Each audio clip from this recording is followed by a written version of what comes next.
Hey, this is Nick, co-designer of Corridors of Power. Today I'm going to give you a quick run through of how to play the game. Corridors of Power is the hilarious and devious game of politics where players need to build trust with one another, but when the time is right, betray each other and lie to seize power for themselves. Sound familiar?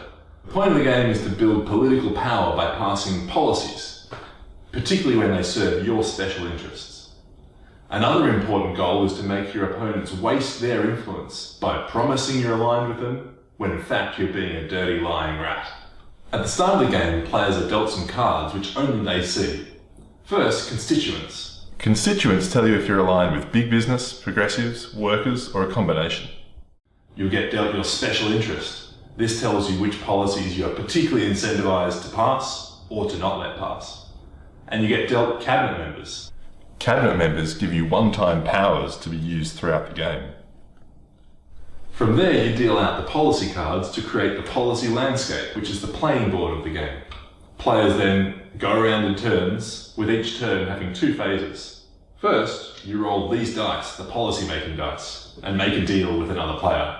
This not only helps build trust, but also helps you accumulate your resources for the game.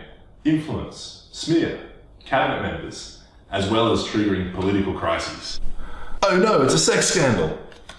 Oh no, it's a tsunami! Oh no, the military have seized power! Next up, players propose a policy card for voting by the group. This is really the heart of the game. Players discuss, promise, build alliances, lie about how much they care about passing this policy. And then they take their influence and smear, put their fist in the middle, and reveal it together.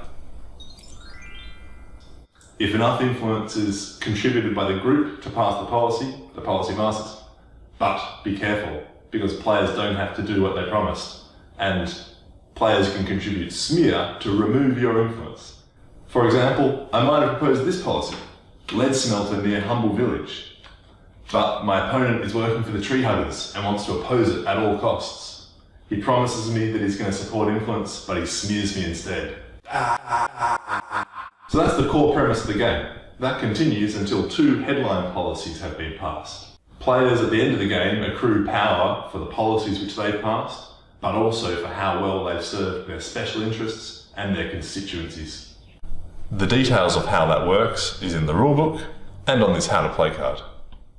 So that's it. It's a pretty simple game, easy to get the hang of. There's a few elements of strategy in there, but at its heart, it's a social game, where players are invited to debate ridiculous policies, make promises to each other, and ultimately lie to each other.